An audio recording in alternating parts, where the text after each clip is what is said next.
Punjabi radio USA ਸੁਣ ਰਹੇ ਸਾਰੇ ਸਰੋਤਿਆਂ ਨੂੰ ਪਿਆਰ ਸਤਿਕਾਰ ਸਹਿ ਨਿੱਘੀ ਜਿਹੀ ਸਤਿ ਸ੍ਰੀ ਅਕਾਲ। ਸਭ ਨੂੰ ਜੀ ਨੂੰ ਆਖਦੇ ਹਾਂ। ਸੋ ਪ੍ਰੋਗਰਾਮ 'ਚ ਆਪ ਸਭ ਦਾ ਨਿੱਘਾ ਸਵਾਗਤ ਹੈ। ਪ੍ਰੋਗਰਾਮ ਲੈ ਕੇ ਹਾਜ਼ਰ ਹੋ ਚੁੱਕੇ ਹਾਂ। ਇਸ ਟਾਈਮ ਅਪਡੇਟ ਕੈਲੀਫੋਰਨੀਆ। ਮੈਂ ਰਾਜਕਰਨਵੀਰ ਸਿੰਘ ਜੁੜ ਚੁੱਕੇ ਨੇ ਹਰਜੋਤ ਸਿੰਘ ਖਾਲਸਾ ਜੀ। ਸਵਾਗਤ ਹੈ ਜੀ। ਸਤਿ ਸ੍ਰੀ ਅਕਾਲ।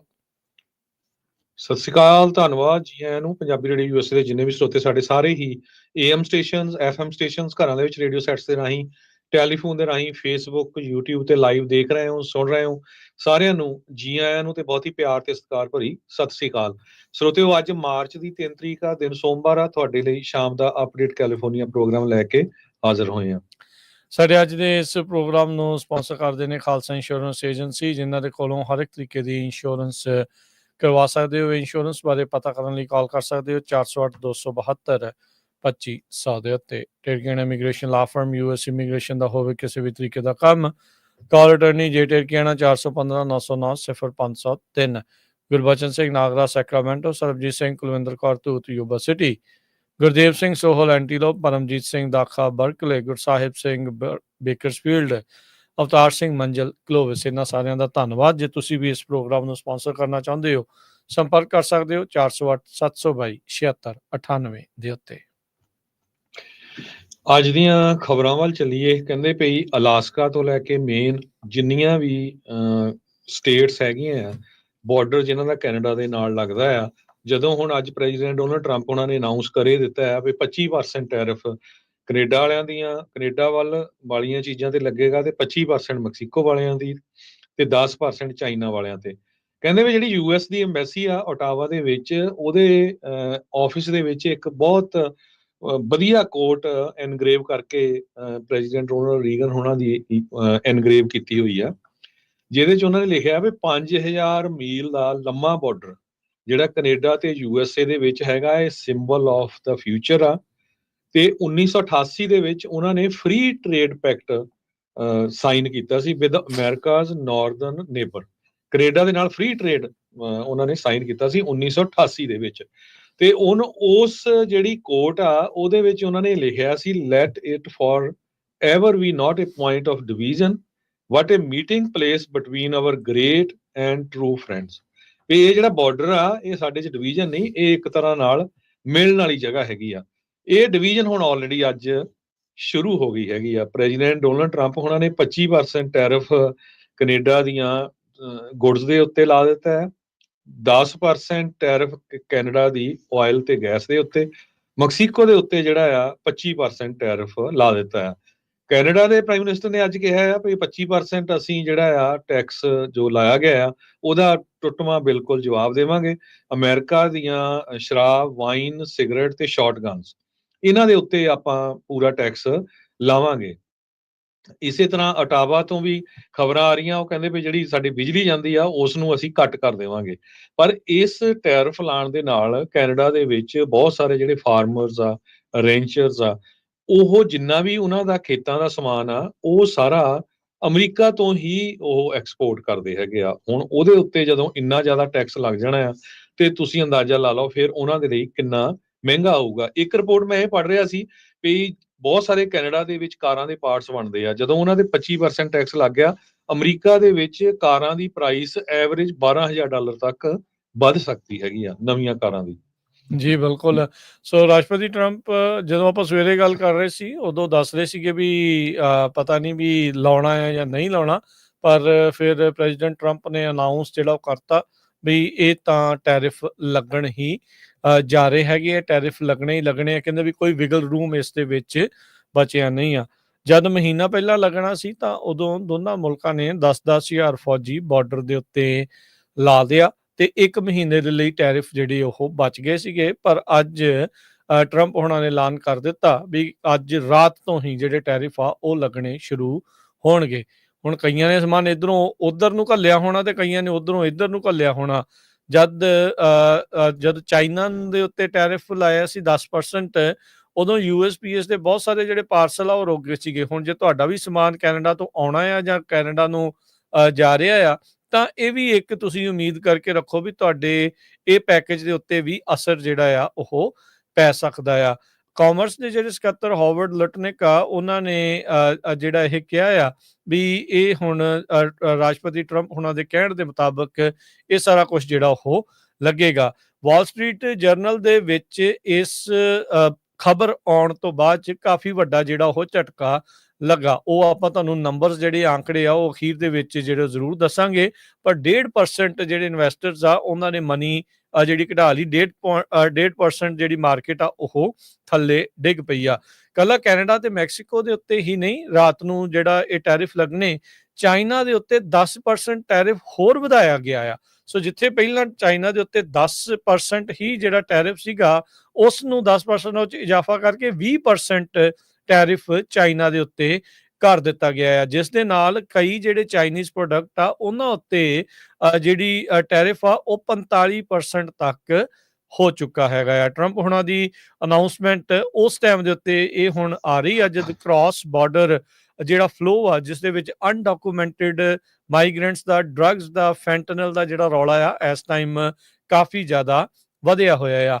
ਇਹ ਵੀ ਜ਼ਿਕਰਯੋਗ ਗੱਲ ਆ ਵੀ ਜਿਹੜਾ ਕੈਨੇਡਾ ਤੇ ਮੈਕਸੀਕੋ ਦੇ ਨਾਲ ਪਿਛਲਾ ਟ੍ਰੇਡ ਦਾ ਰਿਲੇਸ਼ਨ ਆ ਜਾਂ ਪਿਛਲਾ ਟ੍ਰੇਡ ਦਾ ਸਮਝੌਤਾ ਆ, ਉਹ ਪ੍ਰੈਜ਼ੀਡੈਂਟ ਟਰੰਪ ਆਪ ਕਰਕੇ ਗਏ ਸੀ, ਜਿਸ ਨੂੰ US MCA ਦਾ ਨਾਮ ਜਿਹੜਾ ਉਹ ਦਿੱਤਾ ਸੀ, United State Mexico Canada trade ਸੀਗਾ, ਜਿਸ ਨੇ ਨਾਫਟਾ ਨੂੰ ਹਟਾ ਕੇ ਇਹ ਸਾਰਾ ਕੁਝ ਜਿਹੜਾ ਉਹ ਲਗਾਇਆ ਸੀਗਾ। ਸੋ ਹੁਣ ਕਈ ਇਕਨੋਮਿਸਟ ਇਹ ਜਿਹੜੇ ਮੰਨਦੇ ਆ ਵੀ ਇਸ ਦੇ ਨਾਲ ਚੀਜ਼ਾਂ ਦੇ ਪ੍ਰਾਈਸ ਦੇ ਉੱਤੇ 100% ਜਿਹੜਾ ਉਹ ਅਸਰ ਜਿਹੜਾ ਉਹ ਪਵੇਗਾ। 1980 ਦੀ ਗਲੋਬਲਾਈਜੇਸ਼ਨ ਦੇ ਰਾਸ਼ਟਰਪਤੀ ਟਰੰਪ ਕ੍ਰਿਟਿਕ ਨੇ, ਜਿਹੜੇ ਰੀਗਨ ਹੋਣਾ ਦਾ ਤੁਸੀਂ ਕੋਟ ਦੱਸਿਆ, ਮੇ ਬੀ ਰਾਸ਼ਟਰਪਤੀ ਟਰੰਪ ਉਸ ਦੇ ਵਿੱਚ ਬਹੁਤਾ ਯਕੀਨ ਨਹੀਂ ਰੱਖਦੇ ਹੈਗੇ। So tomorrow tariffs 25% on Canada, 25% on Mexico, that will start। Trump ਹੁਣਾਂ ਨੇ ਰਿਪੋਰਟਰਸ ਦੇ ਨਾਲ ਗੱਲਬਾਤ ਕਰਦੇ ਹੋਏ ਸਿੱਧੇ ਸ਼ਬਦਾਂ ਦੇ ਵਿੱਚ ਇਹ ਐਲਾਨ ਕਰ ਦਿੱਤਾ। ਮਿਡ ਆਫਟਰਨੂਨ ਦੀ ਜਿਹੜੀ ਅਨਾਉਂਸਮੈਂਟ ਆ ਰੋਜ਼ਵੈਲਟ ਰੂਮ ਦੇ ਵਿੱਚ, ਜਿਹੜੀ ਰੈਪਿਡ ਰਿਸਪੌਂਸ ਜਿਹੜਾ ਕਈ ਗਰੁੱਪਸ ਦੇ ਦੁਆਰਾ ਇਸ ਦਾ ਰਿਸਪੌਂਸ ਆਇਆ, ਯੂਨੀਅਨਸ ਨੇ, ਟ੍ਰੇਡਿੰਗ ਪਾਰਟਨਰਸ ਨੇ ਇਸ ਦੇ ਉੱਤੇ ਜਿਹੜਾ ਉਹ ਆਖਿਆ ਸੀ। ਜਿਹੜੀ ਮੈਕਸੀਕੋ ਦੀ ਪ੍ਰੈਜ਼ੀਡੈਂਟ ਆ ਕਲੌਡੀਆ ਸ਼ੇਨਬਾਮ, ਉਹਨਾਂ ਨੇ ਪਹਿਲਾਂ ਹੀ ਕਿਹਾ ਸੀਗਾ ਵੀ ਜਿਸ ਤਰੀਕੇ ਦਾ ਵੀ ਕੋਈ ਫੈਸਲਾ ਟਰੰਪ ਹੁਣੀ ਕਰਨਗੇ, ਉਸ ਦੇ ਬਰਾਬਰ ਦਾ ਫੈਸਲਾ ਅਸੀਂ ਵੀ ਕਰਾਂਗੇ। ਕਹਿੰਦੇ ਵੀ ਸਾਡੇ ਕੋਲ ਪਲਾਨ ਕੱਲਾ A ਹੀ ਨਹੀਂ, BCD ਪਲਾਨ ਵੀ ਜਿਹੜੇ ਅਸੀਂ ਬਣਾ ਕੇ ਰੱਖੇ ਹੈਗੇ ਆ। ਸੋ ਕੈਨੇਡਾ ਤੇ ਅਮਰੀਕਾ ਦੇ ਵਿੱਚ $900 ਬਿਲੀਅਨ ਦਾ ਟ੍ਰੇਡ ਹੁੰਦਾ ਆ। ਇਸੇ ਤਰੀਕੇ ਦੇ ਨਾਲ ਮਲਟੀ ਬਿਲੀਅਨ ਡਾਲਰ ਦਾ ਜਿਹੜਾ ਟ੍ਰੇਡ ਆ ਉਹ ਮੈਕਸੀਕੋ ਦੇ ਨਾਲ ਰੋਜ਼ਾਨਾ ਜਿਹੜਾ ਇਸ ਦੇ ਵਿੱਚ ਹੁੰਦਾ ਆ। ਸੋ ਇਹਨਾਂ ਸਾਰੀਆਂ ਚੀਜ਼ਾਂ ਦੇ ਉੱਤੇ ਖਾਸਾ ਜਿਹੜਾ ਉਹ ਅਸਰ ਪੈ ਗਿਆ ਆ। ਉਧਰ ਓਨਟਾਰੀਓ ਦੇ ਪ੍ਰੀਮੀਅਰ ਦੁਬਾਰਾ ਚੁਣੇ ਗਏ ਡਗ ਫੋਰਡ, ਉਹਨਾਂ ਨੇ ਕਿਹਾ ਵੀ ਜਿਹੜਾ $70 ਮਿਲੀਅਨ ਦਾ ਕੰਟਰੈਕਟ ਸੀਗਾ ਈਲਨ ਮਸਕ ਦੀ ਸਟਾਰਲਿੰਕ ਦੇ ਨਾਲ, ਉਸ ਨੂੰ ਹੁਣ ਉਹ ਕੈਂਸਲ ਜਿਹੜੇ ਉਹ ਕਰਨਗੇ। ਤੇ ਜਿੱਦਾਂ ਤੁਸੀਂ ਦੱਸਿਆ ਵੀ ਜਿਹੜੀ ਬਿਜਲੀ ਘੱਲੀ ਜਾਂਦੀ ਆ US ਦੀ ਸਟੇਟਸ ਨੂੰ, ਉਹ ਵੀ ਉਸ ਨੂੰ ਵੀ ਜਿਹੜਾ ਉਹ ਕੱਟ ਦੇਣਗੇ। ਸੋ ਇਹ ਆਪਸ ਦੇ ਵਿੱਚ ਕਿਸੇ ਟਾਈਮ ਦੇ ਉੱਤੇ ਗੂੜੇ ਮਿੱਤਰ ਮੰਨੇ ਜਾਂਦੇ ਦੋਨੋਂ ਮੁਲਕ ਜਾਂ ਤਿੰਨੋਂ ਮੁਲਕ, ਉਹ ਆਪਸ ਦੇ ਵਿੱਚ ਹੁਣ ਸਿੰਘ ਫਸਾਈ ਜਿਹੜੇ ਉਹ ਬੈਠੇ ਆ। ਸੋ ਇਹ ਟ੍ਰੇਡ ਵਾਰ ਦੇ ਵਿੱਚ ਕਿਹੜਾ ਮੁਲਕ ਜਿੱਤਦਾ ਹੈ, ਕਿਹੜਾ ਹਾਰਦਾ ਆ, ਉਹਦਾ ਤਾਂ ਪਤਾ ਨਹੀਂ, ਪਰ ਆਮ ਲੋਕਾਂ ਦਾ ਹਾਲ ਜਿਹੜਾ ਇਸ ਦੇ ਵਿੱਚ ਜ਼ਰੂਰ ਮਾੜਾ ਹੋਵੇਗਾ। ਸੋ ਬਿਲਕੁਲ ਕੈਨੇਡਾ ਤੇ USA ਦੇ ਜਿੰਨੇ ਵੀ ਬਾਰਡਰ ਹੈਗੇ, ਉੱਥੇ ਕਹਿੰਦੇ ਵੇਟ ਟਾਈਮ ਆਲਮੋਸਟ ਜ਼ੀਰੋ ਵਾਂਗ ਹੋ ਗਿਆ। ਸੋ ਬਹੁਤ ਸਾਰੇ ਲੋਕ ਕੈਨੇਡਾ ਤੋਂ ਇੱਧਰ ਚੀਜ਼ਾਂ ਨਹੀਂ ਲੈਣ ਆ ਰਹੇ ਹੈਗੇ, ਤੇ ਇੱਧਰੋਂ ਵੀ ਪਹਿਲੇ ਜਿਹੜੇ ਘੱਟ ਲੋਕ ਜਾਂਦੇ ਹੁੰਦੇ ਹੈਗੇ ਆ। ਫਾਰਮਰ ਦੇ ਸੰਬੰਧ ਵਿੱਚ ਉਹਨਾਂ ਨੇ ਇਹ ਕਿਹਾ ਵੀ ਜਿਹੜੇ ਫਾਰਮਰਸ ਆ ਹੁਣ ਉਹਨਾਂ ਨੂੰ ਫੰਡ ਕਰਨਾ ਚਾਹੀਦਾ ਆ, ਵੀ ਕਿਉਂਕਿ ਜਿਹੜੀਆਂ ਖਾਣ ਪੀਣ ਵਾਲੀਆਂ ਚੀਜ਼ਾਂ ਉਹਨਾਂ ਦੇ ਉੱਤੇ ਵੀ ਟੈਰਿਫ ਲਾਤਾ। ਸੋ ਅਮਰੀਕਾ ਦੇ ਜਿਹੜੇ ਫਾਰਮਰਸ ਆ ਉਹ ਹੁਣ ਆਪਣੀਆਂ ਚੀਜ਼ਾਂ ਹੋਰ ਉਗਾਉਣ ਤੇ ਉਹਨਾਂ ਨੂੰ ਉਹ ਵੇਚਣ। ਤੇ ਵੇਚਣਾ ਹਰਜੋਤ ਸਿੰਘ ਜੀ ਔਖਾ ਹੋ ਜਾਊਗਾ ਜਦੋਂ ਇਧਰੋਂ ਜਾਣ ਲੱਗੇ ਸਮਾਨ ਦੇ ਉੱਤੇ ਵੀ, ਜਦੋਂ ਉਹਨਾਂ ਨੇ ਵੀ ਅਗਲੇ ਵਾਲੇ ਟੈਰਿਫ ਲਾਇਆ ਤਾਂ ਉਧਰ ਜਿਹੜੀ ਡਿਮਾਂਡ ਆ ਉਹ ਘਟ ਜਾਣੀ ਆ। ਬਦਾਮਾਂ ਵਾਲੇ ਤਾਂ ਵਿਚਾਰੇ ਸਾਡੇ ਪਹਿਲਾਂ ਹੀ ਜਿਹੜੇ ਇੱਧਰ ਕਾਫੀ ਜ਼ਿਆਦਾ ਉਹ ਪੀੜਤ ਨੇ ਵੀ ਸਮਾਨ ਵਿਕਦਾ ਨਹੀਂ ਆ ਸਮੇਂ ਸਿਰ। ਸੋ ਦੇਖੋ ਕੀ ਹੁੰਦਾ। ਸੋ ਹੋਪਫੁਲੀ ਲੌਂਗ ਰਨ ਦੇ ਵਿੱਚ ਫਾਇਦਾ ਜਿਹੜਾ ਉਹ ਹੋ ਜਾਵੇ, ਪਰ ਹਾਲ ਦੀ ਘੜੀ ਬੜਾ ਕੁਛ ਨਜ਼ਰ ਨਹੀਂ ਆਉਂਦਾ। ਕਈ ਜਿਹੜੇ ਐਨਾਲਿਸਟ ਇਹ ਮੰਨ ਰਹੇ ਆ ਵੀ ਇਹ ਟੈਰਿਫਸ ਲੱਗਣ ਦੇ ਨਾਲ ਅਮਰੀਕਾ ਦੇ ਇੱਕ ਪਰਿਵਾਰ ਦੇ ਉੱਤੇ $1200 ਪ੍ਰਤੀ ਸਾਲ ਇਸ ਦਾ ਖਰਚਾ ਜਿਹੜਾ ਓਵਰਆਲ ਵਧੇਗਾ, ਜੇ ਸਾਲ ਭਰ ਇਦਾਂ ਹੀ ਜਿਹੜੇ ਟੈਰਿਫ ਆ ਉਹ ਚੱਲਦੇ ਰਹਿੰਦੇ ਹੈਗੇ ਆ। ਸੋ ਹਾਲ ਦੀ ਘੜੀ ਜੇ ਮੰਨਿਆ ਜਾਵੇ ਵੀ ਇਹ ਲੌਂਗ ਟਰਮ ਟੈਰਿਫਸ ਵੀ ਜੇ ਇਦਾਂ ਹੀ ਚੱਲਣਗੇ ਤਾਂ ਤੁਹਾਡਾ ਸਾਲਾਨਾ $1200 ਦਾ ਖਰਚਾ ਜਿਹੜਾ ਕਹਿੰਦੇ ਇਸ ਦੇ ਵਿੱਚ ਵਧਣ ਜਾ ਰਿਹਾ ਹੈਗਾ ਆ। ਵਾਈਟ ਹਾਊਸ ਦੇ ਵਿੱਚ ਜ਼ੈਲੈਂਸਕੀ ਨੂੰ ਪੂਰੀ ਤਰ੍ਹਾਂ ਬੇਇੱਜ਼ਤ ਕਰਨ ਤੋਂ ਬਾਅਦ ਹੁਣ ਤੋਂ ਕੁਝ ਮਿੰਟ ਪਹਿਲਾਂ ਜਿਹੜਾ ਟਰੰਪ ਐਡਮਿਨਿਸਟ੍ਰੇਸ਼ਨ ਆ ਉਹਨਾਂ ਨੇ ਅਨਾਉਂਸ ਕਰ ਦਿੱਤਾ ਹੈ ਵੀ ਅਸੀਂ ਕਿਸੇ ਤਰ੍ਹਾਂ ਦੀ ਵੀ ਜਿਹੜੀ ਮਿਲਟਰੀ ਏਡ ਆ ਉਹ ਯੂਕਰੇਨ ਨੂੰ ਨਹੀਂ ਦੇਵਾਂਗੇ। ਇਹ ਵਾਈਟ ਹਾਊਸ ਵੱਲੋਂ ਕੁਝ ਮਿੰਟ ਪਹਿਲਾਂ ਜਿਹੜੀ ਸਟੇਟਮੈਂਟ ਆ ਇਹ ਜਾਰੀ ਕਰ ਦਿੱਤੀ ਆ। ਉਹਦੇ ਵਿੱਚ ਉਹਨਾਂ ਨੇ ਇਹ ਕਿਹਾ ਆ ਵੀ ਪ੍ਰੈਜ਼ੀਡੈਂਟ ਹੁਣੀ ਬਿਲਕੁਲ ਫੋਕਸਡ ਆ ਪੀਸ ਦੇ ਉੱਤੇ ਤੇ ਅਸੀਂ ਆਪਣੇ ਪਾਰਟਨਰਸ ਦੇ ਨਾਲ ਕਮਿਟਡ ਆ ਤੇ ਸਾਡਾ ਗੋਲ ਵੀ ਇਹੀ ਆ ਵੀ ਜਿਹੜੀ ਜੰਗ ਆ ਉਹ ਜਲਦੀ ਤੋਂ ਜਲਦੀ ਬੰਦ ਹੋਵੇ ਤੇ ਅਸੀਂ ਕਿਸੇ ਤਰ੍ਹਾਂ ਦੀ ਵੀ ਜਿਹੜੀ ਮਿਲਟਰੀ ਏਡ ਯੂਕਰੇਨ ਨੂੰ ਜਾ ਰਹੀ ਸੀ ਉਸ ਨੂੰ ਇਮੀਡੀਏਟਲੀ ਬੰਦ ਕਰਨ ਜਾ ਰਹੇ ਹੈਗੇ। ਜੀ ਬਿਲਕੁਲ। ਅਗਲੀ ਜਿਹੜੀ ਹਰਜੋਤ ਸਿੰਘ ਦੀ ਗੱਲ ਕਰਦੇ ਜਾਈਏ, ਇਸ ਮੌਕੇ ਜਿਹੜੇ ਨਵੇਂ ਐਜੂਕੇਸ਼ਨ ਦੇ ਸਕੱਤਰ ਆ ਉਹਨਾਂ ਨੂੰ ਸੈਨੇਟ ਨੇ ਅਪਰੂਵ ਕਰ ਦਿੱਤਾ ਆ। ਲਿੰਡਾ ਮੈਕਮੋਹਨ ਉਹਨਾਂ ਨੂੰ ਸੈਨੇਟ ਨੇ ਕਨਫਰਮ ਕਰ ਦਿੱਤਾ ਆ ਅਮਰੀਕਾ ਦੇ ਨਵੇਂ ਐਜੂਕੇਸ਼ਨ ਸਕੱਤਰ ਦੇ ਤੌਰ ਦੇ ਉੱਤੇ।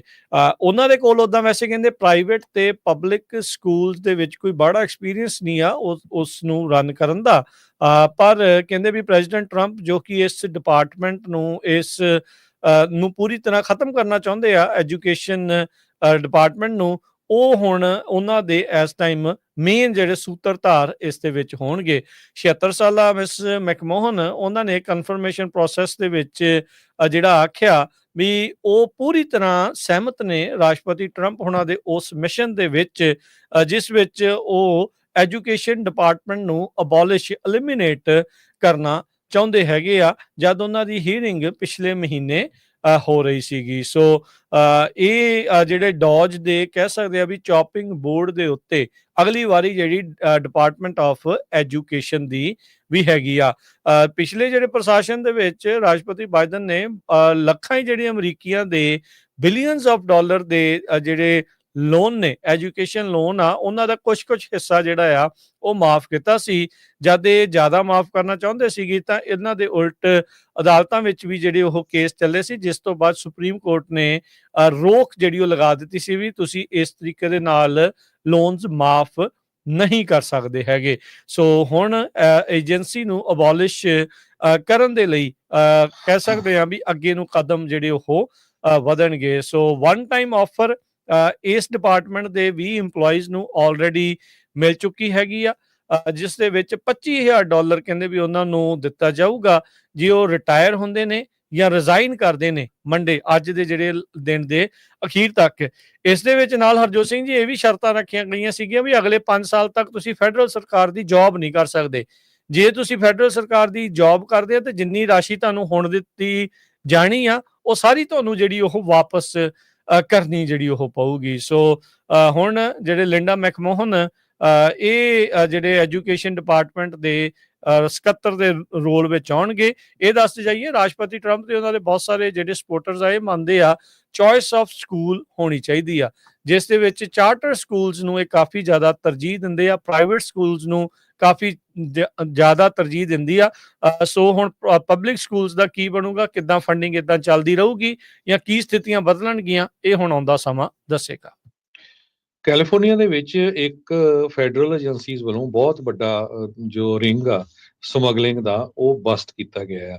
ਕਹਿੰਦੇ ਭਈ ਇਸ ਦਾ ਜਿਹੜਾ ਆਪਰੇਸ਼ਨ ਰਿੰਗ ਲੀਡਰ ਆ ਜਿਹਨੂੰ ਅਰੈਸਟ ਕੀਤਾ ਗਿਆ ਉਸਨੇ 20,000 ਦੇ ਕਰੀਬ ਇਲੀਗਲ ਇਮੀਗ੍ਰੈਂਟਸ USA ਦੇ ਵਿੱਚ ਨਗਾਏ ਗੋਟਾਮਾਲਾ ਤੋਂ, ਤੇ ਲਗਭਗ ਐਵਰੇਜ ਹਰ ਇੱਕ ਕੋਲੋਂ $18,000 ਦੇ ਕਰੀਬ ਚਾਰਜ ਕੀਤਾ ਹੈਗਾ। ਸੋ ਇਹ ਇੱਕ ਬਹੁਤ ਵੱਡਾ ਨੰਬਰ ਆ। ਐਡਜੂਆਰਡੋ ਡੋਮਿੰਗੋ ਮਟੂਲ ਤੇ ਕ੍ਰਿਸਟੋਬਲ ਚੈਜ ਕਰਕੇ ਇਹ ਦੋ ਬੰਦਿਆਂ ਦੇ ਜਿਹੜੇ ਨਾਂ ਦੱਸੇ ਗਏ ਆ ਜਿਨ੍ਹਾਂ ਨੂੰ ਅਰੈਸਟ ਕੀਤਾ ਗਿਆ ਤੇ US ਦੇ ਅਟਾਰਨੀ ਜੋਸਫ ਮੈਕਨੈਲੀ ਉਹਨਾਂ ਨੇ ਇਹ ਕਿਹਾ ਵੀ ਜਿਹੜੇ ਸਮਗਲਿੰਗ ਆਰਗੇਨਾਈਜੇਸ਼ਨਸ ਆ ਇਹਨਾਂ ਨੂੰ ਬੰਦੇ ਦੀ ਲਾਈਫ ਦੀ ਕੋਈ ਇੱਜ਼ਤ ਨਹੀਂ ਹੈਗੀ ਤੇ ਇਹ ਲੋਕਾਂ ਨੂੰ ਮਾਰ ਵੀ ਦਿੰਦੇ ਆ ਤੇ ਲੋਕਾਂ ਨੂੰ ਠੱਗਦੇ ਆ, ਲੁੱਟਦੇ ਆ। ਤੇ ਅੰਦਾਜ਼ਾ ਤੁਸੀਂ ਲਾ ਲਓ ਵੀ ਜੇ 20,000 ਬੰਦਾ ਉਹਨੇ ਨਗਾਇਆ ਹੈਗਾ ਕੁਝ ਸਾਲਾਂ ਦੇ ਵਿੱਚ 2019 ਤੋਂ ਲੈ ਕੇ ਹੁਣ ਤੱਕ $18,000 ਐਵਰੇਜ ਉਹ ਲੈ ਰਹੇ ਸੀ ਇੱਕ ਬੰਦੇ ਤੋਂ ਨਗਾਉਣ ਦਾ। ਤੇ ਕਹਿੰਦੇ ਵੀ ਐਵਰੀ ਡੇ ਜਿਹੜੇ ਹਿਊਮਨ ਸਮਗਲਿੰਗ ਆਰਗੇਨਾਈਜੇਸ਼ਨਸ ਆ ਉਹ ਲੋਕਾਂ ਦੀ ਸੇਫਟੀ ਨੂੰ ਸਾਈਡ ਤੇ ਰੱਖ ਕੇ ਬੰਦਿਆਂ ਤੋਂ ਪੈਸੇ ਲੈ ਕੇ ਉਹਨਾਂ ਨੂੰ ਇਲੀਗਲੀ ਨਗਾਉਂਦੇ ਆ। ਸੋ ਇਹ ਟੋਟਲੀ ਅਸੀਂ ਬੰਦ ਕਰਨਾ ਹੈਗਾ। ਸੋ ਦੋਨਾਂ ਨੂੰ ਹੀ ਅਰੈਸਟ ਕਰ ਲਿਆ ਗਿਆ ਹੈ। ਕਹਿੰਦੇ ਵੀ ਜਿਹੜੇ 20,000 ਦੇ ਕਰੀਬ ਇਹਨਾਂ ਨੇ ਲੋਕਾਂ ਨੂੰ ਲਗਾਇਆ ਸੀ, ਉਹ ਅਮਰੀਕਾ ਦੀਆਂ 20 ਸਟੇਟਾਂ ਦੇ ਵਿੱਚ ਵੱਖ-ਵੱਖ ਜਗ੍ਹਾ ਇਹਨਾਂ ਨੇ ਪਹੁੰਚਾਏ ਹੋਏ। ਗਵਰਨਰ ਗੈਵਿਨ ਨਿਊਸਮ ਹੁਣਾਂ ਨੇ ਮਸਕ ਅਤੇ ਟਰੰਪ ਹੁਣਾਂ ਤੋਂ ਕਹਿ ਸਕਦੇ ਹਾਂ ਵੀ ਸਿੱਖਦੇ ਹੋਏ ਅੱਜ ਇੱਕ ਨਵਾਂ ਐਗਜ਼ੈਕਟਿਵ ਆਰਡਰ ਜਾਰੀ ਕੀਤਾ ਆ, ਜਿਸ ਦੇ ਵਿੱਚ ਸਾਰੇ ਹੀ ਕੈਲੀਫੋਰਨੀਆ ਦੇ EMPLOYEES ਸਰਕਾਰੀ EMPLOYEES ਆ, ਉਹਨਾਂ ਨੂੰ ਇੱਕ ਜਿਹੜੇ ਆ ਉਹ ਜੁਲਾਈ ਤੋਂ 4 ਦਿਨ ਹਫ਼ਤੇ ਦੇ ਵਿੱਚ ਕੰਮ ਤੇ ਆਉਣ ਦੇ ਲਈ ਜਿਹੜਾ ਉਹ ਆਖਿਆ ਗਿਆ ਆ ਵੀ ਤੁਸੀਂ ਕਹਿੰਦੇ ਵੀ ਘੱਟੋ ਘੱਟ ਹੁਣ 4 ਦਿਨ ਹਫ਼ਤੇ 'ਚ ਕੰਮ ਤੇ ਤੁਹਾਨੂੰ ਆਉਣਾ ਪਵੇਗਾ। ਉਹਨਾਂ ਨੇ ਕਿਹਾ ਇਨ ਪਰਸਨ ਵਰਕ ਮੇਕਸ ਅਸ ਆਲ ਸਟਰੋਂਗਰ ਪੀਰੀਅਡ।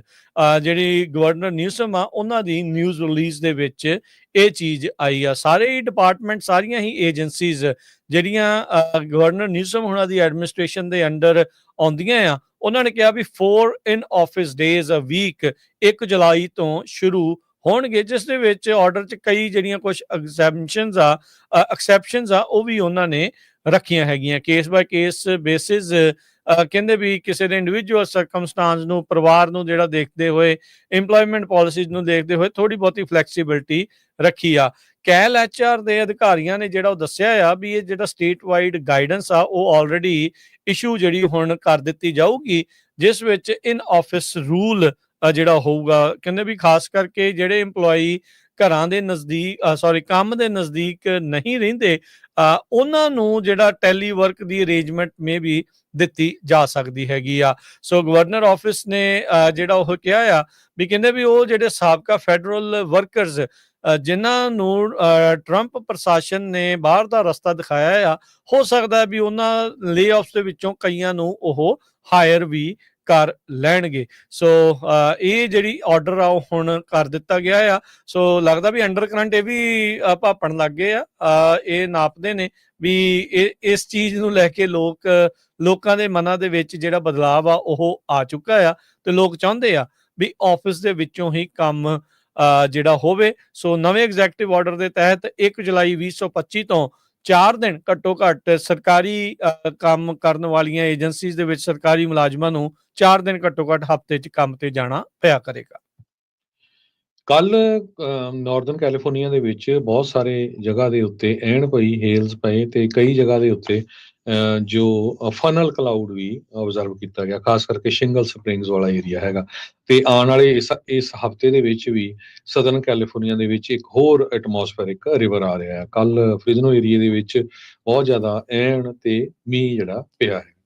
ਜੀ, ਅੱਜ ਜਿਹੜਾ ਹਰਜੋਤ ਸਿੰਘ ਜੀ ਸੈਕਰਾਮੈਂਟੋ ਦੇ ਵਿੱਚ ਇੰਟਰਨੈਸ਼ਨਲ ਏਅਰਪੋਰਟ ਦੇ ਉੱਤੇ ਘੱਟੋ ਘੱਟ 8 ਫਲਾਈਟਸ ਆ, ਉਹਨਾਂ ਨੂੰ ਡਾਇਵਰਟ ਕਰਨਾ ਪਿਆ ਕਿਉਂਕਿ ਉੱਥੇ ਟੈਕਨੀਕਲ ਆਊਟੇਜ ਹੋ ਗਈ। ਲੈਂਡਿੰਗ ਸਿਸਟਮ ਦੇ ਨਾਲ ਜਿਹੜੀ ਉਹ ਸੰਬੰਧਿਤ ਸੀ। ਕਹਿੰਦੇ ਵੀ ਫੌਗੀ ਕੰਡੀਸ਼ਨਸ ਦੇ ਚੱਲਦਿਆਂ ਇਹ ਸਾਰਾ ਕੁਝ ਉੱਥੇ ਵਾਪਰਿਆ ਹੈਗਾ ਆ। ਸੋ ਸਾਊਥ ਵੈਸਟ, ਡੈਲਟਾ ਤੇ ਅਮਰੀਕਨ ਏਅਰਲਾਈਨਸ ਦੇ ਉੱਤੇ ਇਸ ਦਾ ਕਹਿੰਦੇ ਇੰਪੈਕਟ ਓਵਰਆਲ ਪਿਆ ਹੈਗਾ। FAA ਨੇ ਥੋੜੇ ਚਿਰ ਦੇ ਲਈ ਸੈਕਰਾਮੈਂਟੋ ਇੰਟਰਨੈਸ਼ਨਲ ਏਅਰਪੋਰਟ ਦੇ ਵਿੱਚ ਜਿਹੜੇ ਅਰਾਈਵਲਸ ਆ ਉਹਨਾਂ ਦੀ ਗਤੀ ਆ ਉਸ ਨੂੰ ਘਟਾ ਦਿੱਤਾ ਸੀ, ਜਦ ਇਕਵਿਪਮੈਂਟ ਦੇ ਇਸ਼ੂ ਇਸ ਸੰਘਣੀ ਧੁੰਦ ਦੇ ਕਰਕੇ ਉੱਥੇ ਪਏ ਨੇ। ਪਰ ਹੁਣ ਮੁੜ ਕੇ ਕਹਿੰਦੇ ਵੀ ਉਹਨਾਂ ਨੂੰ ਦੁਬਾਰਾ ਕੋਸ਼ਿਸ਼ ਚਾਲੂ ਕਰਨ ਦੀ ਜਿਹੜੀ ਉਹ ਕੋਸ਼ਿਸ਼ ਕੀਤੀ ਜਾ ਰਹੀ ਸੀ। 4 ਵਜੇ ਤੱਕ ਇਹ ਇਕਵਿਪਮੈਂਟ ਪੂਰੀ ਤਰ੍ਹਾਂ ਅਜੇ ਵੀ ਚੱਲਿਆ ਨਹੀਂ ਸੀਗਾ। ਇਸ ਤੋਂ ਪਹਿਲਾਂ ਵੀ ਇਦਾਂ ਦੀ ਜਿਹੜੇ ਇਸ਼ੂ ਆ ਅਕਤੂਬਰ 2023 ਦੇ ਵਿੱਚ ਵਾਪਰਿਆ ਸੀਗਾ, ਜਦ ਇਹ ਜਿਹੜੀ ਸਮੱਸਿਆ ਆਈ ਸੀ। ਹੁਣ ਤੱਕ ਫਲਾਈਟ ਅਵੇਅਰ ਦੇ ਹਿਸਾਬ ਦੇ ਨਾਲ 46 ਜਿਹੜੇ ਆ ਪਲੇਨਸ ਆ ਉਹਦੇ ਵਿੱਚ ਡਿਲੇ ਆ ਚੁੱਕਾ ਹੈਗਾ ਆ। ਜੀ, ਤੇ ਆਪਾਂ ਸਟਾਕ ਮਾਰਕੀਟ ਦੀ ਵੀ ਗੱਲ ਕਰਨੀ ਆ, ਕਿਉਂਕਿ ਸਟਾਕ ਮਾਰਕੀਟ ਅੱਜ ਮੂੰਹ ਦੇ ਮੂੰਹ ਡਿੱਗੀ ਹੈਗੀ ਆ। ਇੰਡੀਆ ਦੀ ਸਟਾਕ ਮਾਰਕੀਟ ਤਾਂ ਉਹਨਾਂ ਨੂੰ ਬੰਦ ਕਰਨੀ ਪਈ ਕਿਉਂਕਿ ਇੰਨੀ ਜ਼ਿਆਦਾ ਜਿਹੜੀ ਡਾਊਨ ਚਲੇ ਗਏ ਸੀ। ਤੇ ਕਰੰਸੀ ਦੀ ਜੇ ਗੱਲ ਕਰਦੇ ਜਾਈਏ, $1 ਦੇ ਬਰਾਬਰ ਇੰਡੀਆ ਦੇ 87 ਰੁਪਏ ਤੇ 36 ਪੈਸੇ ਰਹੇ ਆ। $1 ਦੇ ਬਰਾਬਰ ਪਾਕਿਸਤਾਨ ਦੇ 278 ਰੁਪਏ ਤੇ 37 ਪੈਸੇ, $1 ਦੇ ਬਰਾਬਰ ਕੈਨੇਡਾ ਦੇ $1 ਤੇ 44 ਸੈਂਟ। ਜੀ ਬਿਲਕੁਲ। ਸੋ ਟੈਰਿਫ ਲੱਗਣ ਦੇ ਨਾਲ ਲੋਕਾਂ ਨੂੰ ਪਤਾ ਆ ਵੀ ਇਕੋਨਮੀ ਦੇ ਉੱਤੇ ਅਸਰ ਪੈਣਾ ਆ। ਜਿਹੜਾ ਰਿਸੈਸ਼ਨ ਦਾ ਰੌਲਾ ਪਿਛਲੇ ਕਈ ਸਾਲਾਂ ਤੋਂ ਚੱਲਦਾ ਹੈ, ਕਿਤੇ ਆਪਾਂ ਵਾਕਿਆ ਹੀ ਉਹਦੀਆਂ ਬਰੂਹਾਂ ਤੇ ਆ ਕੇ ਤਾਂ ਨਹੀਂ ਖੜ ਗਏ। ਇਹਦੇ ਨਾਲ ਜਿਹੜਾ ਰਹਿੰਦਾ ਖੁੰਦਾ ਧੱਕਾ ਆ ਉਹ ਲੱਗ ਕੇ ਆਪਾਂ ਰਿਸੈਸ਼ਨ ਚਲੇ ਜਾਵਾਂਗੇ, ਇਸ ਦਾ ਡਰ ਹੁਣ ਕਹਿੰਦੇ ਵੀ ਖਾਸਾ ਮੰਡਰਾ ਰਿਹਾ ਆ। ਡਾਓ ਜੋਨ ਅੱਜ 1.5% ਘਟ ਕੇ 650 ਪੁਆਇੰਟ ਇਹ ਡਿੱਗੀ ਤੇ 43,191 ਦੇ ਉੱਤੇ ਬੰਦ ਹੋਈ। S&P ਵੀ ਜਿਹੜੀ 0.25% ਘਟ ਕੇ 105 ਪੁਆਇੰਟ ਘਟ ਕੇ 5800 ਤੇ 50 ਦੇ ਉੱਤੇ ਬੰਦ ਹੋਈ। ਨੈਸਡੈਕ 2.5% ਤੋਂ ਵੱਧ ਘਟੀ 497 ਪੁਆਇੰਟ ਘਟ ਕੇ 19,350 ਤੇ ਬੰਦ ਹੋਈ। ਸੋਨੇ ਦਾ ਭਾਅ $2898 ਪ੍ਰਤੀ ਆਉਂਸ। ਕੱਚੇ ਤੇਲ ਦੀ ਕੀਮਤ $68 ਪ੍ਰਤੀ barrel. 10 year yield 4.12%। Crypto currency 'ਚ ਬਿਟਕੋਇਨ 85,230 ਤੇ ਇਥੀਰੀਅਮ 2,032 US$ ਦੇ ਬਰਾਬਰ ਜਿਹੜਾ ਉਹ ਚੱਲ ਰਿਹਾ ਹੈਗਾ ਆ। ਟਰੰਪ ਹੋਣਾ ਨੇ ਕ੍ਰਿਪਟੋ ਰਿਜ਼ਰਵ ਰੱਖਣ ਦੀ ਜਿਹੜੀ ਉਹ ਗੱਲ ਆਖੀ, ਜਿੱਦਾਂ ਤੇਲ ਦਾ ਹੁੰਦਾ ਜਿਸ ਤਰੀਕੇ ਨਾਲ ਸੋਨੇ ਦਾ ਹੁੰਦਾ ਆ, ਉਹ ਜਿਹੜੇ ਰਿਜ਼ਰਵ ਦੀ ਤਰ੍ਹਾਂ ਕ੍ਰਿਪਟੋ ਰਿਜ਼ਰਵ ਰੱਖਣ ਦੀ ਜਿਹੜੀ ਆ ਉਹ ਗੱਲ ਵੀ ਆਖੀ ਆ। ਉੱਦਾਂ ਉਹਨਾਂ ਨੇ ਅੱਜ ਇਹ ਐਲਾਨ ਕੀਤਾ ਵੀ ਜਿਹੜੀ ਤਾਈਵਾਨ ਸੈਮੀਕੰਡਕਟਰ ਮੈਨੂਫੈਕਚਰਿੰਗ ਆ, ਉਸ ਕੰਪਨੀ ਦੇ ਦੁਆਰਾ $100 ਬਿਲੀਅਨ ਦੀ ਇਨਵੈਸਟਮੈਂਟ ਅਮਰੀਕਾ ਦੇ ਵਿੱਚ ਉਹ ਵੀ ਜਿਹੜੀ ਉਹ ਕੀਤੀ ਜਾਊਗੀ। ਮਾਰਕੀਟ ਕੱਲ ਕਿੱਦਾਂ ਦਾ ਰੁਖ ਅਖਤਿਆਰ ਕਰਦੀ ਹੈ ਜਦ ਟੈਰਿਫਸ ਅਸਲ 'ਚ ਅੱਜ ਰਾਤ ਤੋਂ ਸ਼ੁਰੂ ਹੋਣਗੇ, ਇਹ ਹੁਣ ਦੇਖਣ ਵਾਲੀ ਜਿਹੜੀ ਉਹ ਗੱਲ ਰਹੇਗੀ। ਸੋ ਲੈਟਸ ਸੀ ਕੀ ਜਿਹੜਾ ਉਹ ਇਸ ਪੂਰੇ ਮਾਮਲੇ ਦੇ ਵਿੱਚ ਹੁਣ ਅੱਗੇ ਬਣਦਾ ਹੈਗਾ ਆ। ਤੇ ਹਰਜੋਤ ਸਿੰਘ ਜੀ ਹੁਣ ਇਜਾਜ਼ਤ ਲੈਂਦੇ ਆ ਜੀ ਮੇਰੇ ਰਾਜਕਰਮਵੀਰ ਸਿੰਘ ਵੱਲੋਂ ਤੇ ਹਰਜੋਤ ਸਿੰਘ ਵੱਲੋਂ ਸਾਰਿਆਂ ਨੂੰ ਬਹੁਤ ਹੀ ਪਿਆਰ ਤੇ ਸਤਿਕਾਰ ਭਰੀ ਸਤਿ ਸ੍ਰੀ ਅਕਾਲ।